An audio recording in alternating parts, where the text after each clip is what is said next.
Ladies and gentlemen, please take your seats. You know, the freedom of artistic expression is something we tend to take for granted, and if you're within the sound of my voice, that must mean you are in the seats with once more.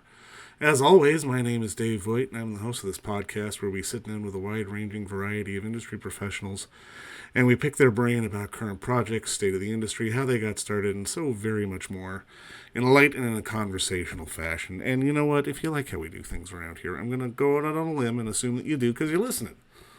You can subscribe to the podcast. You can find us basically wherever you get your podcasts. Hit that old subscribe button. Give us the 5-star rating, the like, whatever it takes. You can find us over at Amazon, Spotify, Apple, Google, pretty much anywhere you get your podcasts. And plus, we archive every single one of our episodes over our In the Seats YouTube channel. So if you can give us a like and subscribe there as well, I would absolutely appreciate it. Also, don't hesitate to check us out on social media. We're on the Facebook, the Twitter, and the Instagram at, well, you guessed it, we're at In the Seats, for all sorts of fun updates. And finally, and I do dare say most importantly, please pay us a visit over at In the Seats, intheseats.ca, for all the latest and greatest from the world of film, television, basically the moving image at large. Because if we like to write about it and talk about it, we love it when you come by and read about it and listen about it. So please pay us a visit. On this episode, we got a real interesting one.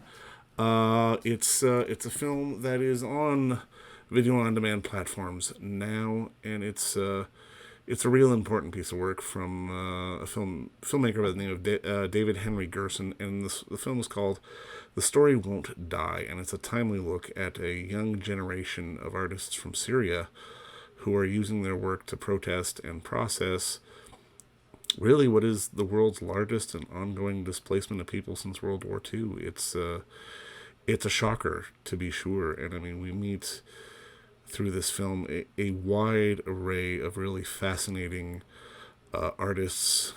Some like rappers, there's musicians, there's b-boy dancers, there's visual artists, there's choreographers.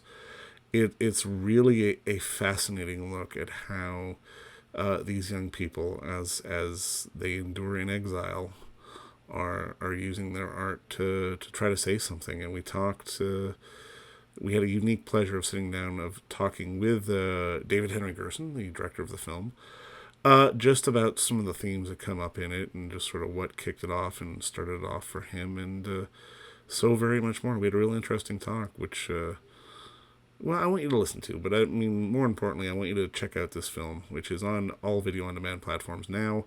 It's called The Story Won't Die, but first, enjoy our talk with David Henry Gerson, because between you and me, it's a good one. Now, I guess my first question is just like, walk me through sort of the origin on your end, why you wanted to make this movie and tell this story. Yeah. The origin really goes back to when I was 4 years old, wanting to remake Cecil B. DeMille's The Ten Commandments. And this was the closest I got to it so far. But it's sort of joking on that. But I don't know. I made a short film called All These Voices that won the Student Academy Award in 2016. That was about artists, the scream in response to World War II. Mm. And at the Student Academy Awards that year, there was a short documentary about Lesbos in Greece and the Syrian refugee crisis, and really just sort of got me paying attention to what was happening in Syria, and learning that this was the largest displacement of people since World War II. I think just, got my DNA spinning a little bit, and felt that I needed to do something here, and started doing research for a narrative film that I was writing at the time, and just finding these amazing stories of artists landing on beaches in Lesbos, handing out their CDs, not the traditional image that at least when I before thought of a refugee, I thought of like sort of the UNICEF ad of a mother with her starving child. Right, yeah. Which is an important image as far as getting people to donate and all that to a cause. But as far as I think, I hate the word humanizing, but as far as making people feel more relatable and realizing that this kind of circumstance can happen to anyone, wasn't exactly a relatable image to me. And instead, I was finding these stories of people that were like the kind of friends that I have in both in Brooklyn and in LA, just musicians and artists and people that I like to spend my time with. And I got very interested in this question, or I had been interested in this question of how do you process war, and what does it look like to look into that sort of darkness, to try to create, and through that found the people in this film who are painters, dancers, musicians, people who are, you know, what I like to call the Picassos making the Guernicas of today, or you know, those artists who were looking into the worst crisis we had seen since World War II. Of course, now with Ukraine, things are shifting, although much of what we're seeing in Ukraine is really a repetition in some regards of what's happened in Syria in the last, since Russia kind of took over in Syria. So that's I'll cut myself off there, but that's sort of what got me into this film. No, but I mean, it's such an interesting just sort of angle on it, because I mean, it's not a film that's trying to make any sort of overt geopolitical statement or sort of talking about history or, you know, any of that kind of stuff. It's very personal, and it's very sort of honest about sort of their experiences. I mean, obviously this is where the art comes from, but like, how did you manage to narrow down your artist? Because I mean, there isn't necessarily a, you know, there isn't a directive to go find the guy who lands on the beach and hands out his CDs. Like, what was the boots on the ground for you to sort of find these people? Well, we did find him. He's in the film. But yeah, you know, there's thousands of artists making work. And so it was really kind of narrowing down to people whose work really inspired me personally. I mean, I guess I'm the director here and the producer, Odessa, you know, people who we were really inspired by. And you know, and in some cases it was one person was friends with somebody else, and that led to somebody else. We have a co-producer named Aziz, or Abdulaziz Al-Hamza, who was the subject of Matthew Heineman's film City of Ghosts. And he really introduced us to people who were not just processing, but also protesting with their artwork. People who were arrested and tortured by Assad for their lyrics or their artworks or their Facebook posts. And so that kind of one person led to another. In some cases, we met someone and they started collaborating with someone else, and we just started documenting that collaborative process in a new land after leaving Syria. We met Bboy Shadow, the breakdancer, in a refugee camp in Lesbos, and tracked him as he made his way over to Amsterdam, where he lives now and is doing great. So yeah, it was a kind of a broad process of either finding people who had been on CNN or their work had gone viral online, to just finding people as we were shooting. And you know, in the same way that you go to Berlin to a party, you're probably going to meet 3 or 4 interesting artists, and they're going to introduce you to somebody else. They're going to introduce you to 3 or 4. Yeah, exactly. You know, for sure. You know, so it was very organic. And I mean, something about your film that really stood out for me was, I mean, even like you mentioned about sort of the Facebook post, how you can go to jail for a Facebook post, just that simple act of expression. And I mean, art is an act of expression. I'm kind of curious, what is it about sort of the art of expression, be it through like what have you? Because like you say, you have a diverse array of artists in this film. What is it about that act that you find so compelling? I think for me as an American going into telling the story, one of the most impactful things I learned was how much I took for granted freedom of expression in the United States, in the Western world, most of it. And freedom of expression is sort of a lofty idea. You know, we learn about it, we celebrate it, but you know, it doesn't really mean much until you meet someone who has been in a cell with 40 other people and being tortured for months on end, because they wrote a lyric that said, "The driver of this car is weird." Something as simple as that really opened my eyes to what does it mean to have a freedom of expression. Now, art can be all sort of artsy-fartsy, but when you look at it from the sense of a human being's right to speak their mind, art takes on a much more weighty significance. And I feel that these artists are not just, you know, listen, as an artist myself, I can sort of be demeaning, I think, in this way, but not just, you know, making, you know, drawing pretty pictures, though many of their pictures are very pretty, but are creating work in the sphere where creation in and of itself is a act of proclaiming one's humanity. And that to me was a reason to make a film about that. Were all your subjects on board sort of with this vision for you? Because I mean, I can imagine, I mean, I don't know the scene, but I mean, I can imagine there's other documentarians trying to make other films with different angles. Like, was it a hard sell or was it an easy sell, given sort of the angle you took on this one? Depends on the person.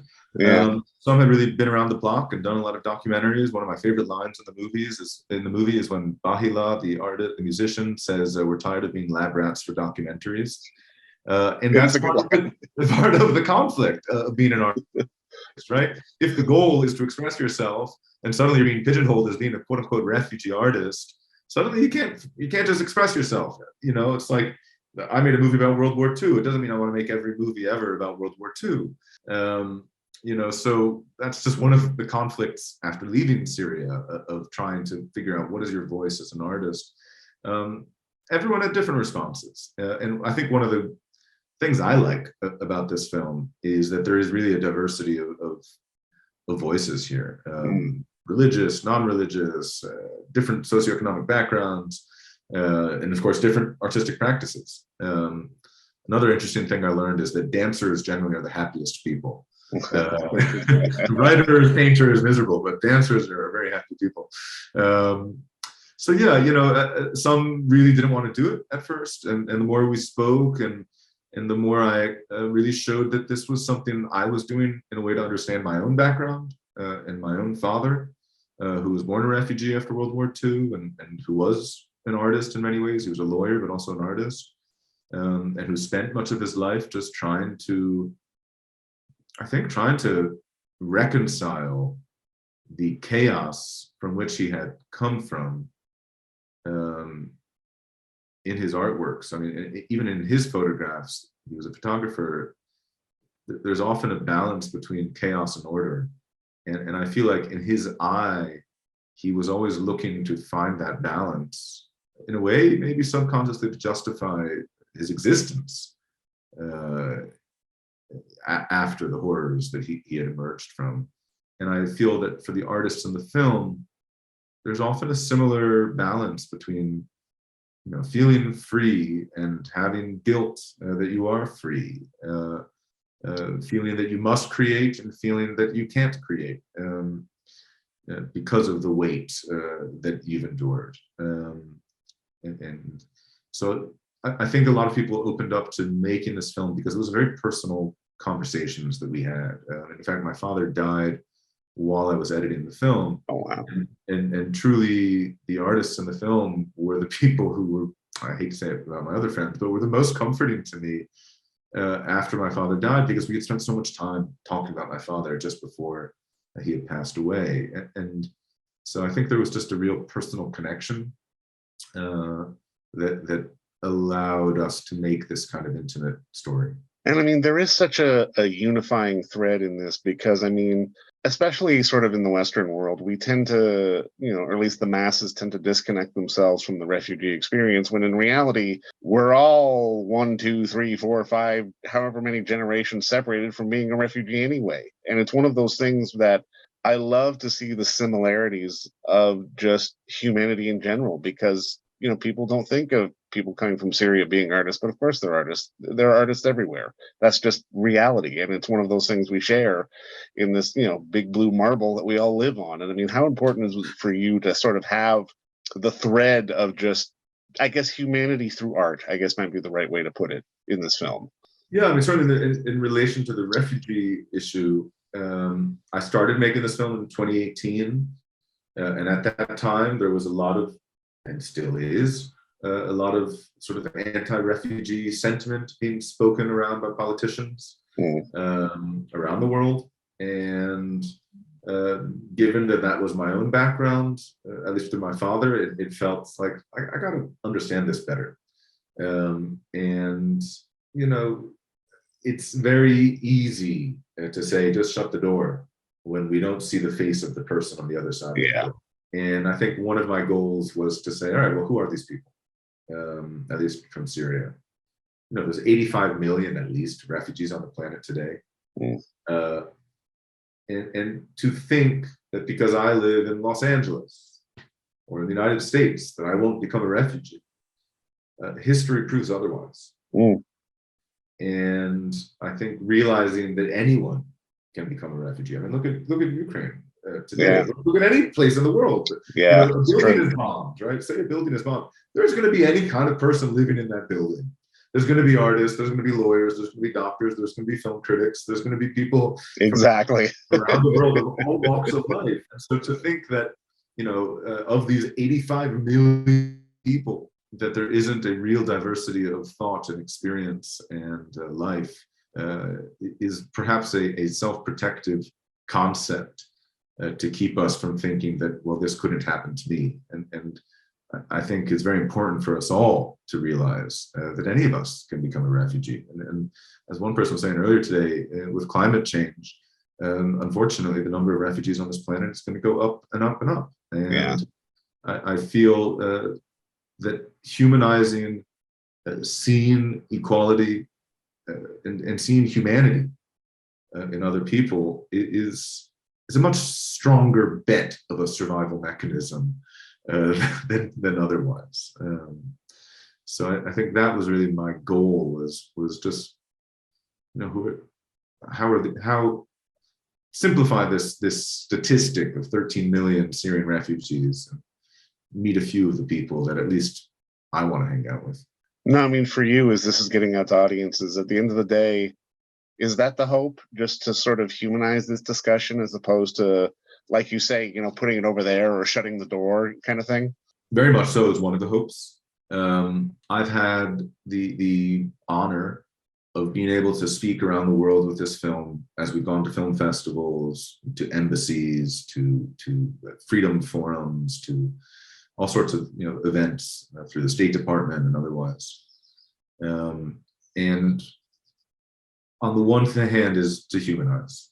On the other hand, for those who are enduring or have endured similar circumstances, to give hope and to inspire people, to not look away, to not close the door on the demons and the darkness, but to do the difficult work of confronting them and giving voice to the horrors one might have witnessed and may continue to witness, so that the world cannot grow numb to what's happening in the world and to your own expression of what's happening. I mean, specifically, we were speaking in Poland at the U.S. Embassy in Warsaw as Ukrainians were flooding the streets of Warsaw. And the question came up of, well, what do we tell Ukrainians today? Not to mention anyone from around the world of any conflict. And I really felt it's important to see, just to meet the people in this film who have looked into that horror and not shied away, and have been able to give voice so that people don't forget what's happening in the world. No, and I mean, you're absolutely right. Because I mean, at the end of the day, I mean, audiences and the masses, they can be desensitized to horrors or burnt out buildings or that kind of thing. But when you look into the eyes of somebody and you see yourself back and they've lived through these kind of horrors, that's where that's where it really hits. And that's where conversation really starts. And I mean, I think you've done that with this film and then some, and it's just a great piece of work. And man, thank you so much for the time today. I appreciate this. Thank you. It's been great talking to you. And don't forget to visit our friends over at Bay Street Video for all your DVD, Blu-ray rental, or purchasing needs this summer, as they are still open for curbside and some mailing delivery as well. Over at 1172 Bay Street, Toronto, Ontario, Canada, you can give them a call at 416-964-9088. That's 416-964-9088. Or send them an email at baystreetvideoto@gmail.com for any of your DVD and Blu-ray needs.